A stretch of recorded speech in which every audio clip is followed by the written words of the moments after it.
Hola amigos, ¿cómo están? Bienvenidos a Perú 21 TV. Mi nombre es Mayra Calderón y ahora vamos a continuar analizando el tema de la Corte Interamericana de Derechos Humanos, que dice que el Perú incurrió en desacato al liberar a Alberto Fujimori.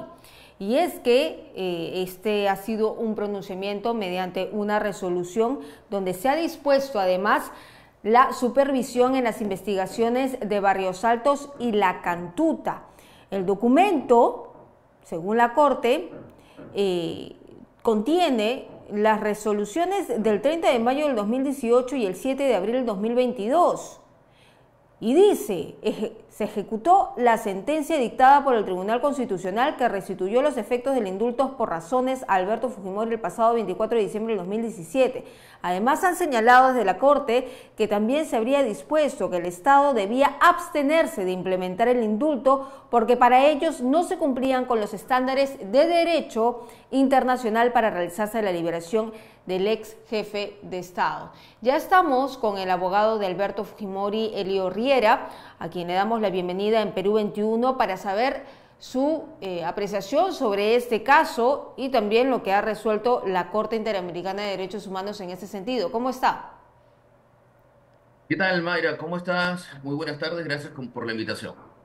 Bien, ¿usted cómo toma este pronunciamiento a través de una resolución de la Corte Interamericana de Derechos Humanos que además le otorga al Perú hasta el 4 de marzo para emitir un informe sobre por qué se hizo este desacato a la Corte?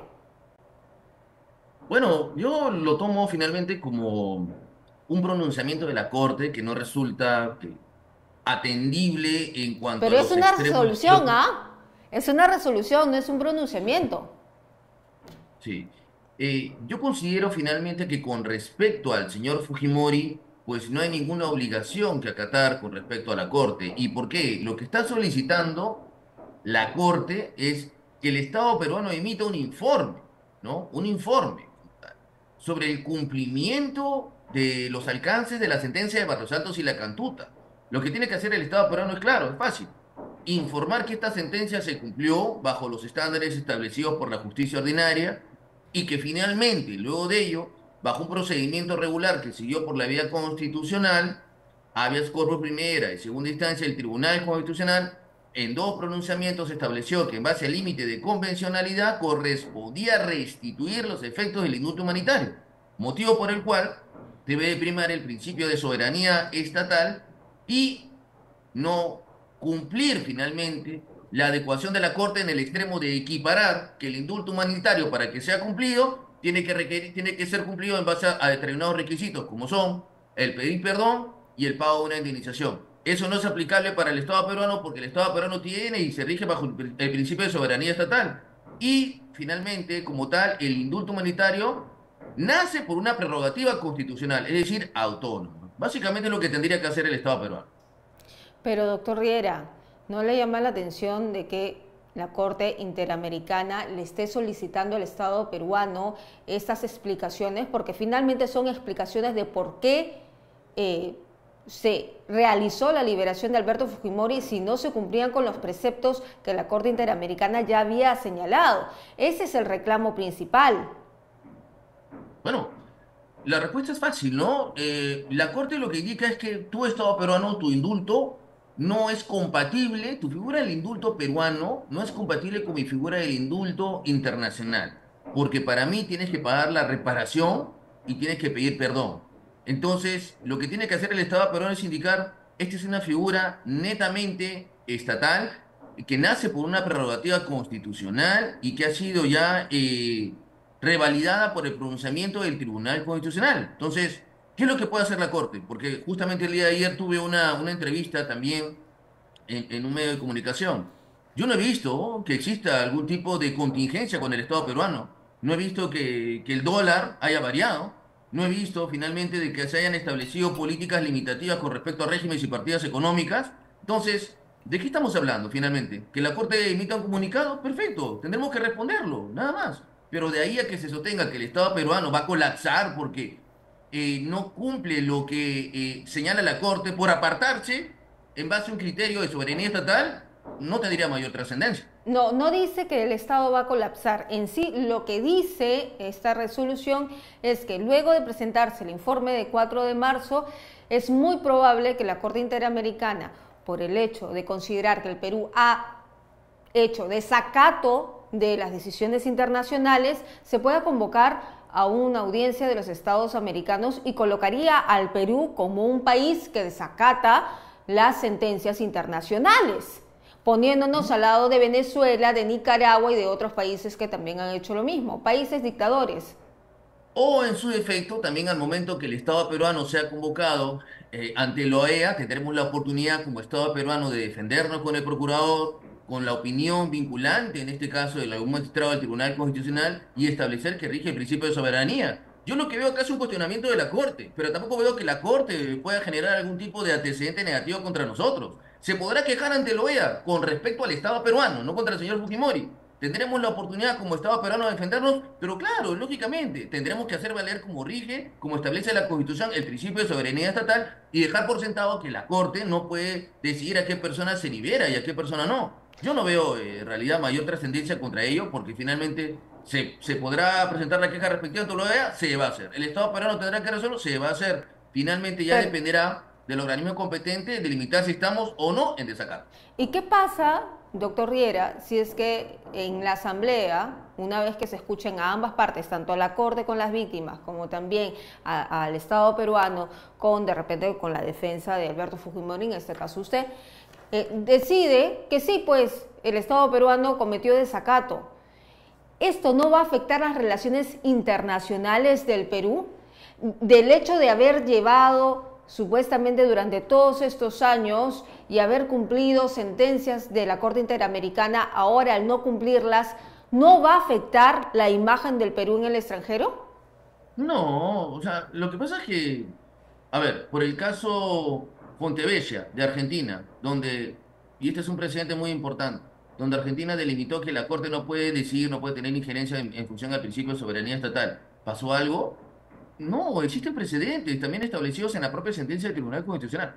No es que el TC haya generado, pues, una tesis innovadora. Lo que el TC ha hecho es recoger también pronunciamientos de estados peruanos, de determinados estados soberanos, donde se han apartado de criterios establecidos de la Corte cuando la Corte quiere intervenir.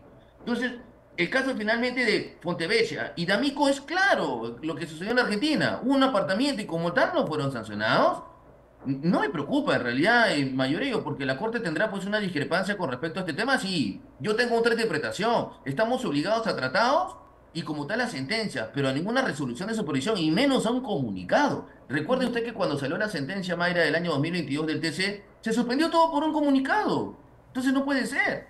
Evidentemente tenemos una perspectiva clara y tenemos la posibilidad también de defendernos ante el Estado peruano. Esperemos ser invitados finalmente porque no somos parte. Recordamos que el Estado peruano es parte, ¿no? La queja va contra el Estado peruano, no contra el señor Fujimori.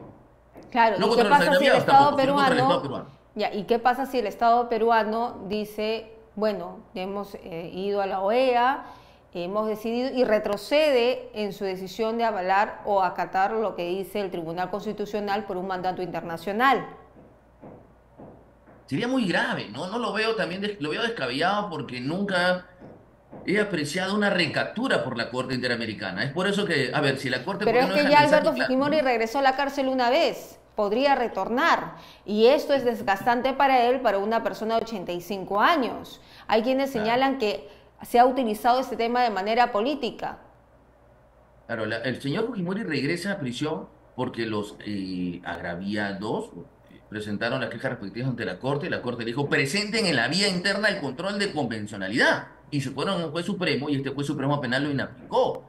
Entonces, tampoco es que la Corte haya dicho que es algo ilegal, ¿no? Dijo utilicen el camino constitucional y se fueron a un juez supremo y finalmente se determinó que no tenía competencia.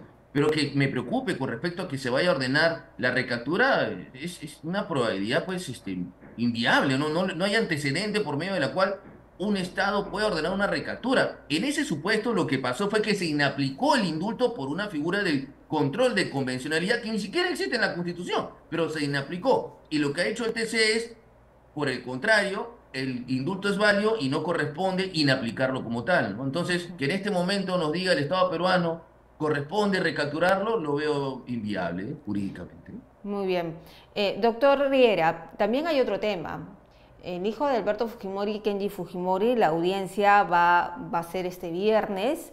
Eh, hay una apelación contra la sentencia de 4 años de cárcel en su contra y hay que recordar que el ex congresista fue condenado en noviembre del 2022, pero que la pena se iba a hacer efectiva cuando sea ratificada en segunda instancia.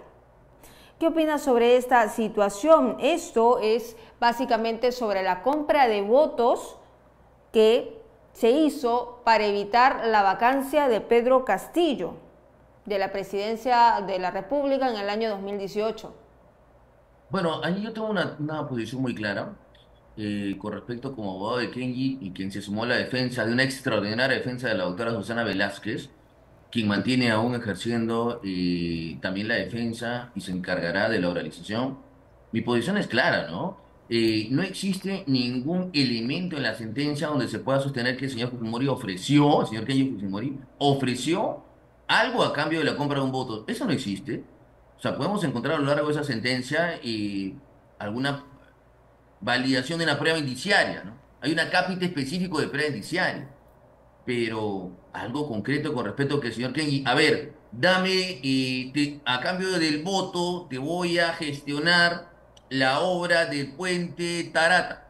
Eso no existe, no hay nada Pero, doctor concreto. Riera, el video que presentó la bancada Fuerza Popular en ese entonces, eh, los videos en realidad, porque no solamente se ve a Kenji Fujimori, también se ve a Alexei Toledo, que era uno de los asesores en ese momento, y se ve a otros personajes que eran catalogados como los Avengers, con el señor Mamani, que hoy día está fallecido, un excongresista que los grabó incluso, donde se hablaba de negociados, de obras.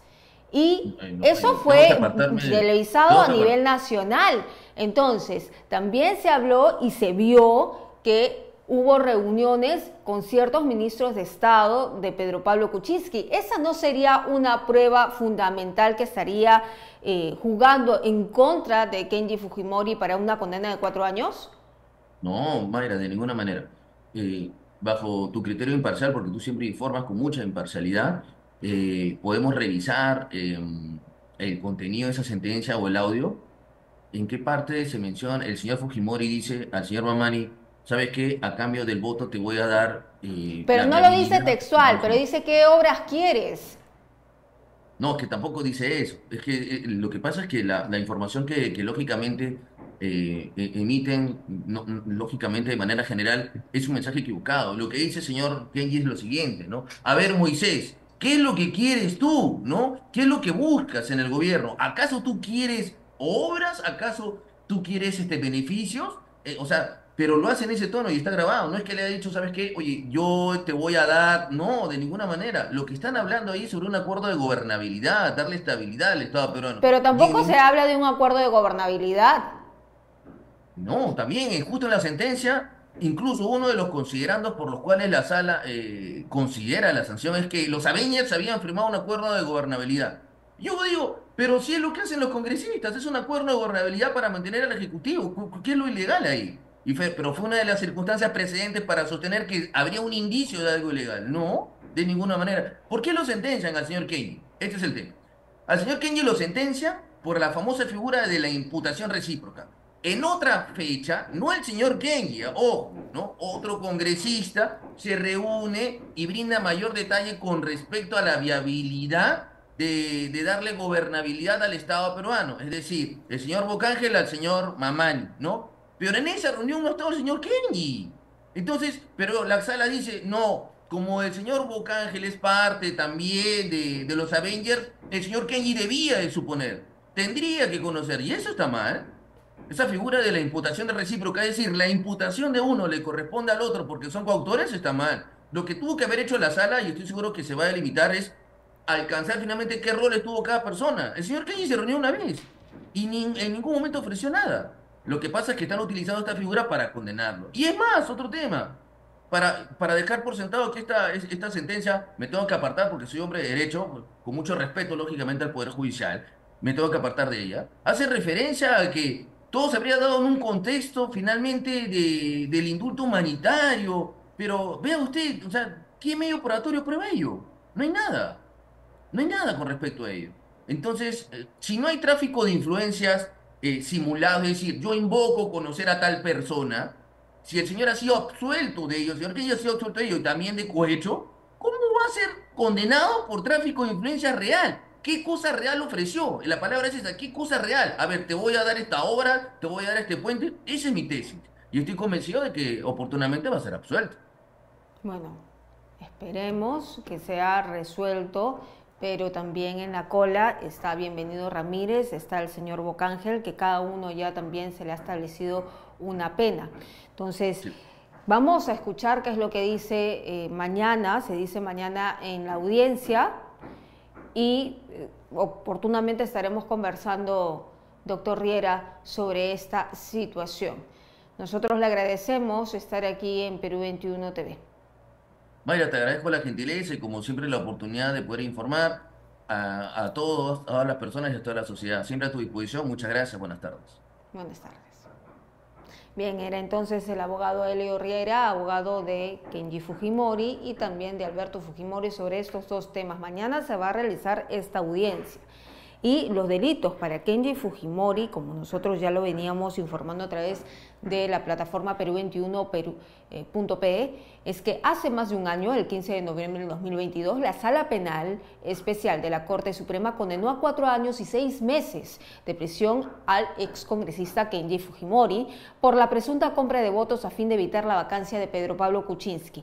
Esto fue un escándalo porque la bancada de Fuerza Popular presentó a nivel nacional, a través de los medios de comunicación, videos sobre una negociación de votos para evitar la vacancia de Pedro Pablo. La ejecución de pena de cárcel quedó suspendida hasta que sea firme, o sea, ratificada en segunda instancia. Esto se va a ver mañana. Justamente a las 9 de la mañana el Poder Judicial va a evaluar las apelaciones contra la sentencia.